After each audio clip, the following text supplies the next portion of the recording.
You ever get the feeling of deja vu? Like you've sort of done this before, or you've made this joke before, or you've said something before? That's kind of how the title of this chapter kind of affected me. So, hello, Internet. I am the hero of Julios, once again, with another One Piece chapter summary. This week's chapter is chapter 1132, Adventure in Elbaph. And the reason that's interesting to me is because I got my notes right here, and I do believe, let's see, right here, chapter 1127, Adventure in the Land of Mystery. So, I said in that chapter summary, I always felt like that was Oda's way of saying, "Hey, we're finally starting the adventure," and this seems kind of like a false start, like a trick, like a ruse that was cast upon you. And much like how Road cast a ruse upon the Straw Hat crew members he captured, Oda has tricked me. Now we are officially starting the Elbaph arc. So I guess, like much how we had like a post Enies Lobby arc, I guess we could consider the last few chapters the pre-Elbaph arc. Anyways, the artwork this week is the continuation of Yamato's story as Yamato happens upon the rebuilding of the Udon Castle. Mind you, Udon was the region where Kaido had his prison that Queen was in charge of to sort of break the spirit of soldiers and Wano samurai, and it was supposed to break the will of Eustace and Luffy, but I mean, those two are like two sides of the same coin. Both of them just kind of too dumb to have their wills broken. And plus, they're both conquerors, which was actually a really good thing in their favor. The big question here is, why is Udon Castle being rebuilt? Is it malicious reasons? It feels like it's going to be malicious reasons, considering, the women were kidnapped and the carpenters were kidnapped. These are things that maybe should have been investigated a couple chapters ago instead of side questing to find a good napping spot while your samurai friend trains. Also, Tama's with Yamato now, so I don't know. Is the kid in danger? Yamato, are you putting children in danger? I mean, par for the course. We got, who are we to talk? We got Bonnie traveling with the Straw Hat crew now, so I guess, Tama's devil fruit's pretty OP, so I guess it kind of evens out, now that I'm thinking about it. Kid'll be fine. She's got a good devil fruit. She's a ninja. She'll be good. But the chapter itself starts off with a young boy named Colin. This is the little boy that was asking Shanks to join his crew in the same fashion that Shanks was asked by Luffy all those years ago. There's the bartender there, who's basically like the Makino of the land of Elbaph. But anyways, little Colin calls out to Dory and Broggy because he sees their ship, and he says, "Hey, captains, are you coming in for a drink?" And Broggy's like, "Nope, can't do that right now," because they're going to escort their friends to Elbaph. They're going up to the Sun Realm, as it's called. I'll explain that later. But anyways, he's also told by the bartender, Colin, that he needs to take this basket up with him if he's going to the Sun Realm. The basket contains Ripley's favorites and some food for Colin's father. This raises me a question of, is Ripley like Colin's sibling? Like, who is Ripley? Is Ripley even the correct translation? I should preface, normally I wait till Sunday to record these, but this Sunday I'm going to be very busy. I don't know how it's going to turn out, so I don't have official translation to go off while I'm recording this. If anything is like super different, I'll cut in with some editing room hero mentionings, but if not, then don't really worry about it too much. Anyways, I don't know who Ripley is. I don't know who Colin's father is. And this whole thing with the basket kind of gives the vibe that the bartender is Colin's mother.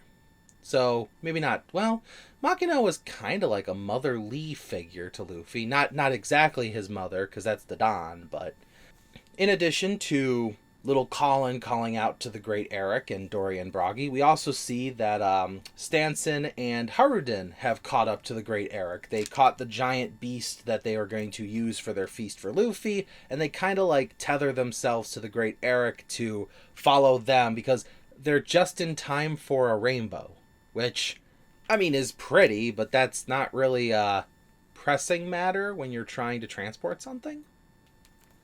Or is it? Yes, as it turns out, we're approaching this giant rainbow, and all the Straw Hats that are on the Great Eric, they marvel at its beauty. Little Bonnie is so happy to see it. Frankie and Robin kind of asking scientific questions here, like, how can we see it from this angle? Does that mean it's raining nearby? Lilith is also, making some scientific jargon here. But Dory and Broggy explain it, of course, in the most scientific way possible. Let me see. I have it written down right here. Just draw one with a sunstone painter. Yes, anyone can do that. See, there's this little brick, and then just by doing that, you draw a rainbow. Which raises a question to me, because last chapter, or maybe it was 2 chapters ago, let me check my notes. Yes, here. Last chapter. Stanson and Haruden were talking about using a painter in order to transport the big beast that they found, which, as we saw, they ended up carrying to their ship. But I'm starting to get the feeling that the Sunstone painters, which I still believe are solar powered because they couldn't use them in the Land of the Dead, but it's kind of whatever you draw is whatever happens. Kind of makes Conjuro's Devil Fruit completely useless, because you don't, unless it's only in specific air conditions, kind of like the bubbles in Sabaody. That's a possibility. But anyways, the vibe I'm getting here, when I was a young lad, which this is going to date me a little bit, I used to watch a show called Chalk Zone. This feels very much like the Chalk from Chalk Zone. If you haven't watched it, go ahead, pause the video, open up another YouTube tab, just look up Chalk Zone theme song. You'll kind of get the gist of what was going on in the show. Also, the theme song will be stuck in your head. It's very catchy. And then come back to this video so that the reference makes more sense. Now that you're back from that, let's keep talking about rainbows and how Frankie kind of is like, okay, how are we supposed to ride? And then they just go vertical. They go vertical up the rainbow. Everyone's marveling at it. I can see Jinbei, Brooke, Frankie all being shocked by this.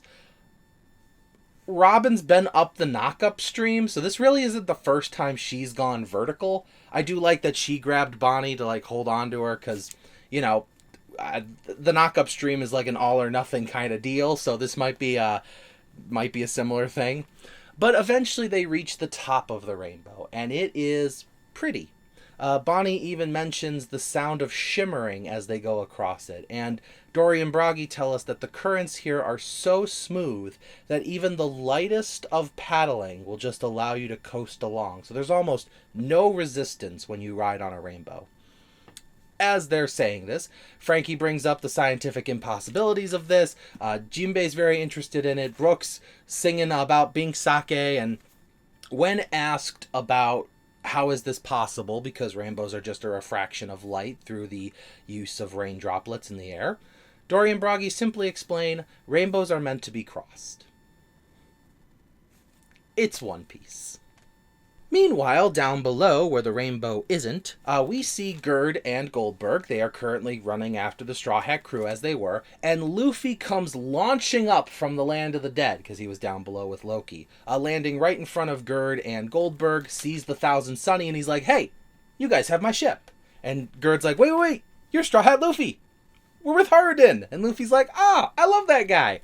So they gather together, and Gerd's holding Luffy in her hands, and she's like, hi, I'm Gerd, this is Goldberg. And in her head, while she's looking at Luffy, we see a little thought bubble. All it says is, so cute. And she's like, I just want to let you know, I love humans, but don't lump me in with Road. I don't love you guys in a creepy way. I love the fact that she's looking at humans like they're puppies. Like, she just thinks they're so adorable. This is going to work out great for Sanji, because, giant lady. Yeah. But anyways, so she clears things up between Luffy and her and Goldberg, and the three of them continue to find the rest of Luffy's crew. Meanwhile, Nami and Chopper have been cornered. It is not looking good for them as Road starts, barreling towards him. He's like, "Oh, my ultra rare Nami and my ultra rare Chopper. I'm gonna grab you guys before, Gerd and Goldberg get a hold of me." And as he lunges towards them, a tree comes falling over and slams him in the face. Like a god dang coyote in a Looney Tunes cartoon. So, yeah, in fact, Nami even comments on even animals don't fall for this. But, Road is not exactly a forethinking gentleman. He is definitely thinking animalistically right now. But Zoro, Sanji, they're like, well, that was pretty easy. And Usopp's like, you guys went way overboard with the dropping a tree on the man. And Zoro's like, you didn't even lift a finger, Usopp, so you don't get a say in this.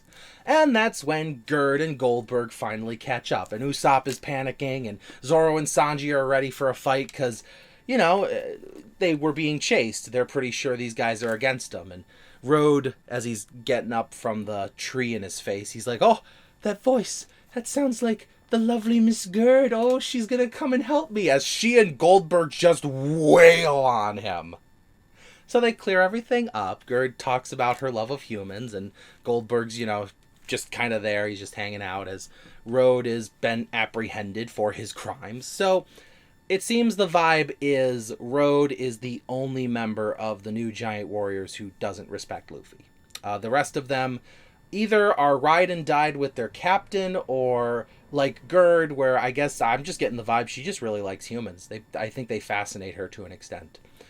Road, on the other hand, doesn't like it, but he is outvoted 4-1, unless the Shield has a vote. We don't know anything about Goldberg's Shield yet. We have seen a panel where its eyes are closed, so I'm definitely gambling on it being sentient to an extent. It hasn't said anything yet, but, it might just be shy. Napoleon's shy. He's a homie.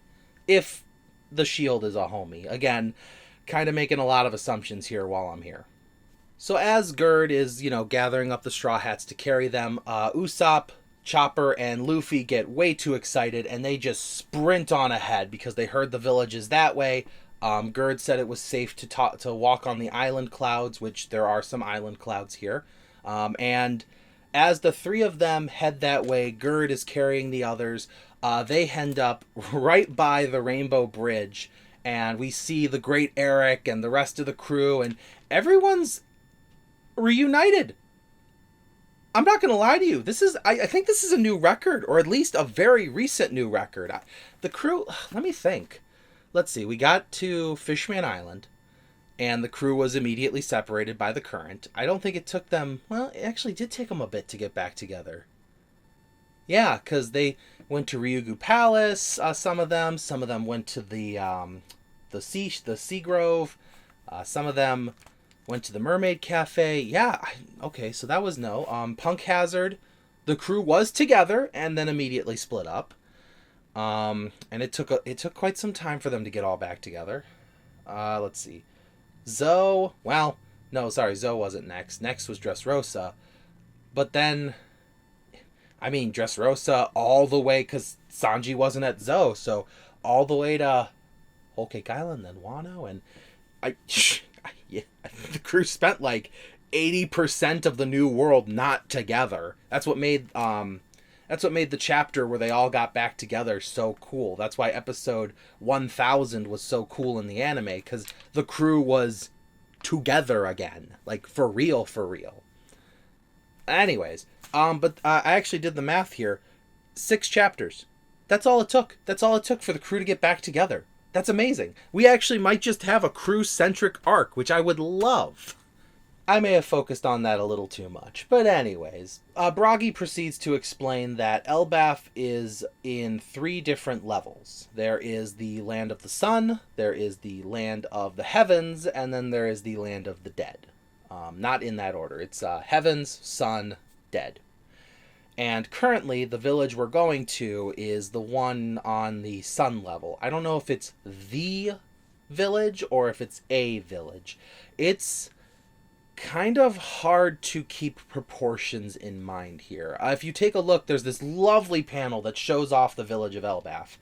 The thing is, the people in Elbaph are giant sized, so proportionately speaking, unless the Straw Hat crew or their companions are on the panels with us, there's no way to really gauge size here. So everything's going to look normal sized until you remember a member of the crew is on a panel. It's going to get wonky real fast here.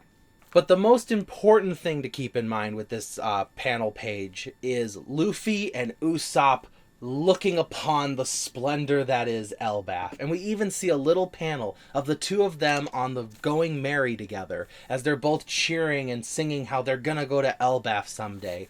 We have waited. Usopp is crying at how long we have waited. It has been, I did the math, 1,016 chapters since chapter 116 Big. It has been that long since the very mentioning of Elbaph to the reveal of a village on Elbaph itself. Wow. I think that's the record for longest island mentioned. Oh, no. That'll be the second, because we've never been to Laugh Tale. Laugh Tale was mentioned back when we met Laboon. So Laugh Tale will obviously be the longest it takes to get to, but Elbaph currently holds the record for longest island from mentioning it to actual getting to the location. And I think that's pretty cool, considering how giant this arc is going to be. So we get this panel of every single crew member's facial reactions to everything going on, except Sanji, who is currently face down on Gerd's chest. But we do get some narration about the beauty of Elbaph, the splendor of its majesty, the wonders of its gigantic presence. But most importantly, on the very last panel, it says, "Do not linger here for too long." Such an ominous ending to all the wonderful, beautiful things we just witnessed. So, once again, One Piece, da-da-da-da-da-da. Death. So, I don't know if it's gonna be like a it's so wonderful you don't want to leave, or is it a now that you're here you're not allowed to leave, or maybe Luffy and Loki have made some kind of deal that's going to cause a big problem. See, I failed to mention that earlier, but when Luffy launched up from the land of the dead and met up with Gerd and Goldberg, they were like, "Oh yeah, you're the captain of the Straw Hat crew. It's really nice to meet you. What were you doing down there?"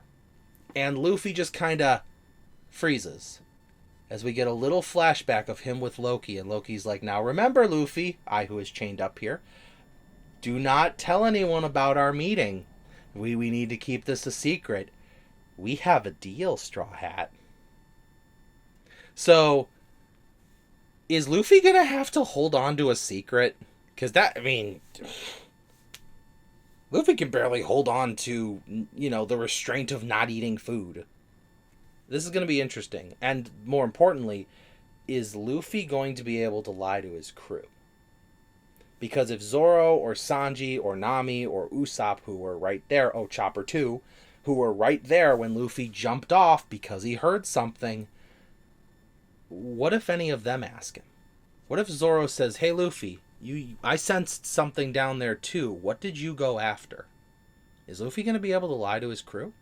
Is Luffy going to be able to keep this secret? Or is Luffy going to tell Zoro, "Hey, what I saw down there I have to keep a secret," and Zoro's just going to say, "Yep, sir, Captain," because Zoro's very loyal to Luffy. But Nami's also a very inquisitive person. Maybe Sanji asks a question. Zoro won't ask questions if Luffy says don't, but that doesn't stop Chopper from being curious. I'm very interested to see what the deal between Luffy and Loki is.